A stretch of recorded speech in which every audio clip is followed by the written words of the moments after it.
السلام علیکم رحمۃ اللہ وبرکاتہ۔ میں آپ کا اپنا پیارا دوست اسرائیل خان پھر سے حاضر ہوا ہوں the real history RH channel لے کر۔ امید ہے آپ کو یہ کہانی اچھی لگتی ہوگی، سلطان صلاح الدین ایوبی کی داستان۔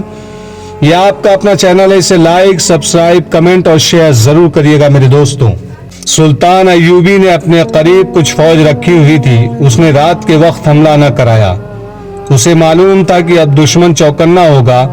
اگلے روز اس نے 400 پیادہ سپاہی سوڈانیوں کے لشکر کے دائیں طرف نصف میل دور بھیج دیے اور 400 بائیں طرف انہیں یہ ہدایت دی کہ وہ آگے کو چلتے جائیں۔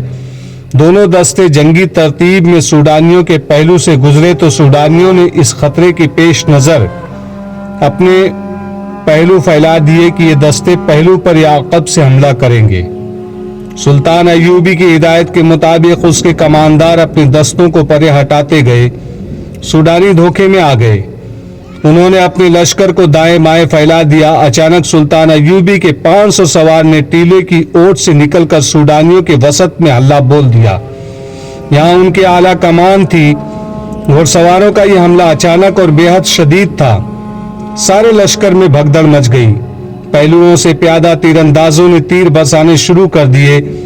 اس طرح صرف 1300 نفری کی فوج نے کم و بیش 6000 کے لشکر کو بھگدڑ میں مبتلا کر کے ایسی شکست دی کہ صحرا لاشوں سے اٹ گیا اور سوڈانی قید میں بھی آئے اور بھاگے بھی۔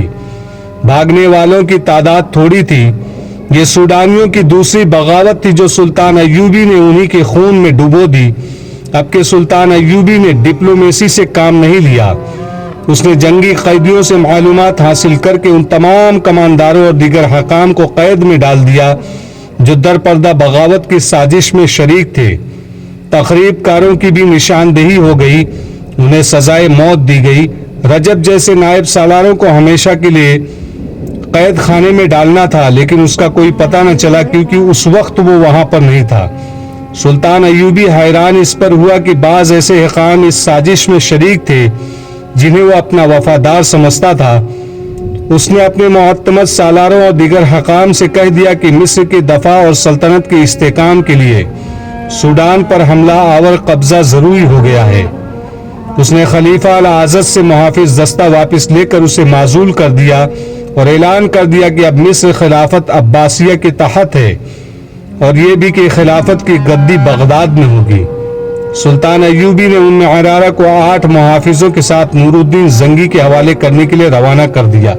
سلطان صلاح الدین ایوبی نے کمرے میں ٹہلتے ہوئے آہ بھری اور کہا، قوم متحد ہو سکتی ہے اور ہو بھی جاتی ہے۔ قوم کا شیرازہ عمرہ اور حکام بخیر کرتے ہیں، یا وہ خود ساختہ قائد جو امیر، وزیر یا حاکم بننا چاہتے ہیں۔ تم نے دیکھ لیا ہے علی، مصر کے لوگوں کی زبان پر ہمارے خلاف کوئی شکایت نہیں۔ غداری اور تخریب کاری صرف بڑے لوگ کر رہے ہیں۔ ان بڑے لوگوں میں میری ذات کے ساتھ کوئی عداوت نہیں۔ میں انہیں اس لیے برا لگتا ہوں کہ میں اس گدی پر بیٹھ گیا ہوں جس کے وہ خواب دیکھ رہے تھے۔ سلطان ایوبی اپنے کمرے میں ٹہل رہا تھا۔ علی بن سفیان اور بہاؤالدین شداد بیٹھے سن رہے تھے۔ وہ ستمبر کے پہلے ہفتے کی ایک شام تھی۔ جون اور جولائی میں سلطان ایوبی نے سوڈانیوں کی بغاوت کو کچلا اور اس کے فوراً بعد الاعزت کو خلافت کی گدی سے ہٹایا تھا۔ اس سے پہلے اس نے سوڈانیوں کی بغاوت کو نہایت اچھی جنگی حکمت عملی سے دبا کر سوڈانی فوج توڑ دی تھی، مگر بغاوت کرنے والے کسی بھی قائد، کماندار یا عسکری کو سزا نہیں دی تھی۔ ڈپلومیسی سے کام لیا تھا۔ اس طرح اس کی جنگی اہمیت کی بھی دھاک بیٹھ گئی تھی اور ڈپلومیسی کی بھی۔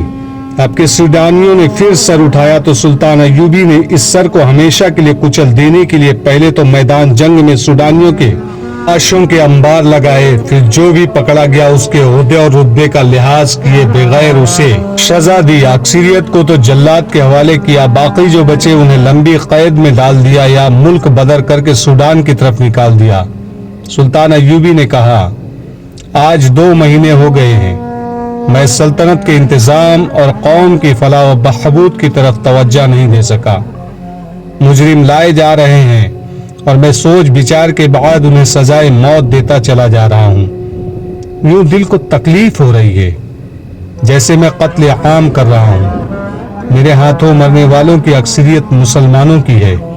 بہاؤالدین شداد نے کہا، محترم امیر، ایک کافر اور ایک مسلمان ایک ہی قسم کا گناہ کرے تو زیادہ سزا مسلمان کو ملنی چاہیے، کیونکہ اس تک اللہ کے سچے دین کی روشنی پہنچی، پھر بھی اس نے گناہ کیا۔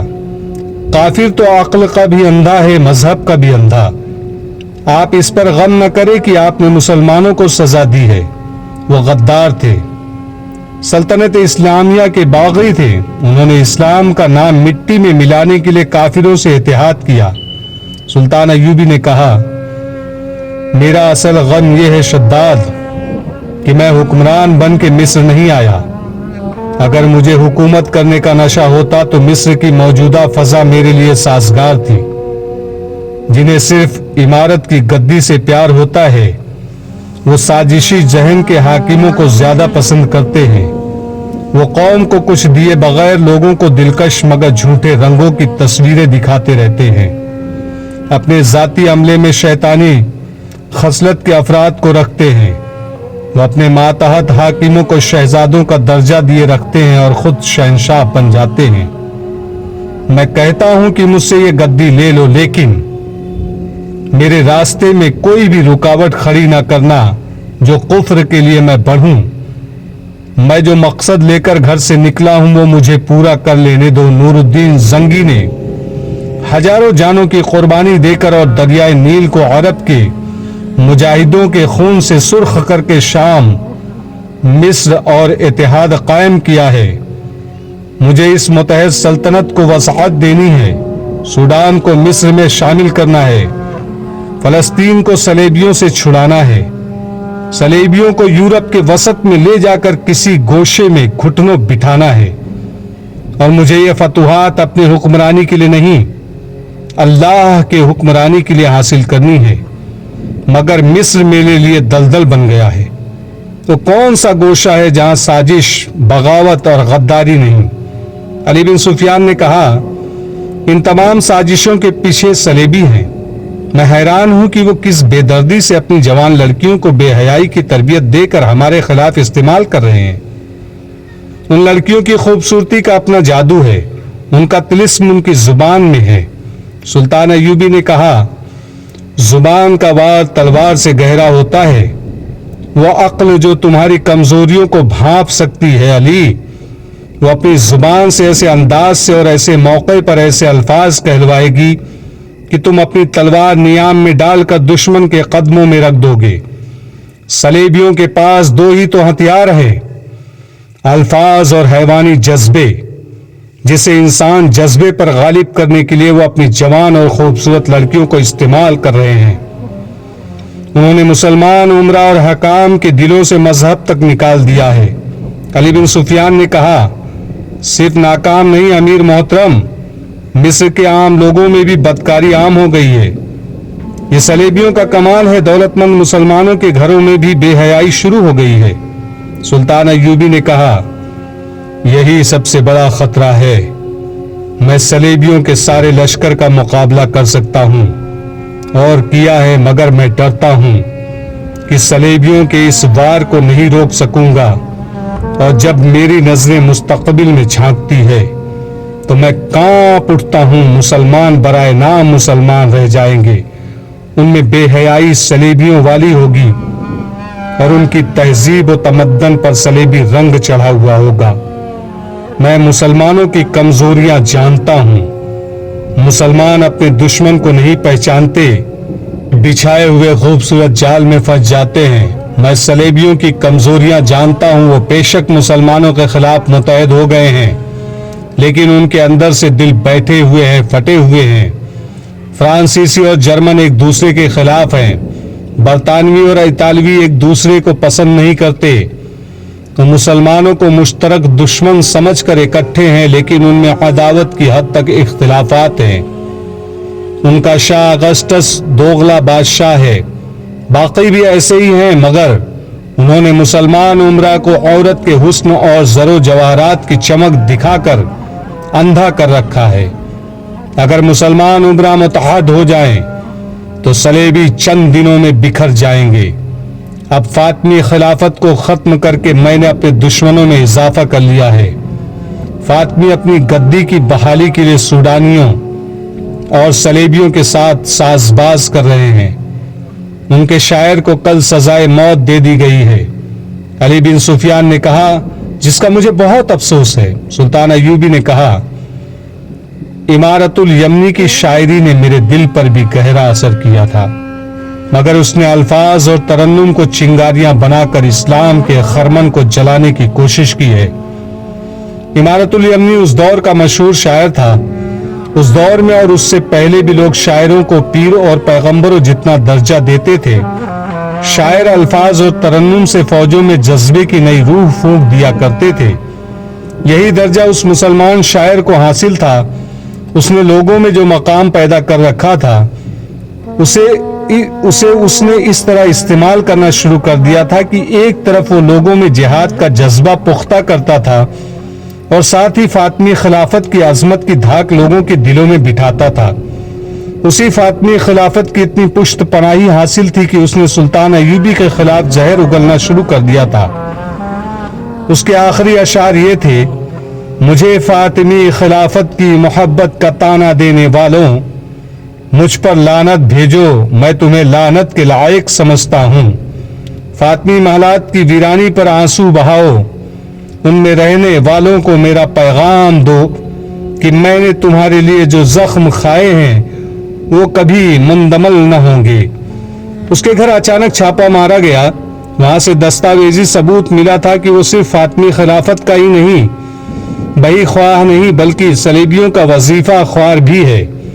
صلیبی اسے اس مقصد کے لیے وظیفہ دیتے تھے کہ وہ مصریوں کے دلوں پر فاطمی خلافت کو غالب کرے اور سلطان ایوبی کے خلاف نفرت پیدا کرتا رہے۔ اسے سزائے موت دے دی گئی تھی۔ جس قوم کے شاعر بھی دشمن کے وظیفہ خوار ہوں، اس قوم کے لیے ذلت اور رسوائی ہے۔ سلطان ایوبی نے کہا، دربان اندر آیا اور کہا کہ معزول خلیفہ العزت کا قاصد آیا ہے۔ سلطان ایوبی کے ماتھے کے شکن گہرے ہو گئے۔ اس نے کہا، خلافت کے سوا یہ بوڑھا مجھ سے اور کیا مانگ سکتا ہے؟ دربان سے کہا، اسے اندر بھیج دو۔ العزت کا قاصد اندر آیا اور کہا، خلیفہ کا سلام پیش کرتا ہوں۔ سلطان ایوبی نے کہا، وہ خلیفہ نہیں ہے، 2 مہینے ہو گئے ہیں اسے معزول ہوئے، وہ اپنے محل میں قید ہے۔ قاصد نے کہا، معافی چاہتا ہوں قابل صد احترام امیر، عادت کے تحت منہ سے نکل گیا ہے۔ العزت نے بعد السلام کہا ہے کہ بیماری نے بستر پر ڈال دیا ہے، اٹھنا محال ہے، ملنے کی خواہش ہے، اگر امیر محترم تشریف لا سکے تو احسان ہوگا۔ سلطان ایوبی نے بے قراری سے اپنی ران پر ہاتھ مارا اور کہا، وہ مجھے بلا رہا ہے کیونکہ وہ ابھی تک اپنے آپ کو خلیفہ سمجھتا ہے۔ قاصد نے کہا، نہیں امیر مصر، ان کی حالت بہت خراب ہے۔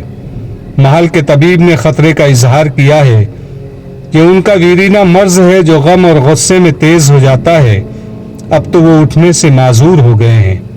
قاصد نے ذرا جھجک کر کہا، انہوں نے یہ بھی کہا ہے کہ آپ اکیلے تشریف لائیں، راز کی 2-4 باتیں ہیں جو وہ آپ سے کرنا چاہتے ہیں۔ وہ کسی دوسروں کے سامنے آپ سے وہ باتیں نہیں کر سکتے، اس لیے تنہائی میں آپ سے باتیں کرنا چاہتے ہیں۔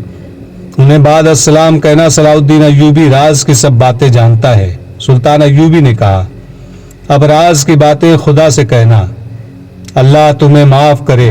قاصد مایوس ہو کر چلا گیا۔ سلطان ایوبی نے دربان کو بلا کر کہا کہ طبیب کو بلا لاؤ۔ اس نے علی بن سفیان اور بہاؤالدین شداد سے کہا، اس نے مجھے اکیلے آنے کو کہا ہے، کیا اس میں کوئی چال نہیں؟ کیا میرا خدشہ غلط ہے کہ مجھے محل میں بلا کر میرا کام تمام کرنا چاہتا ہے؟ اسے مجھ پر اوچھا وار کرنا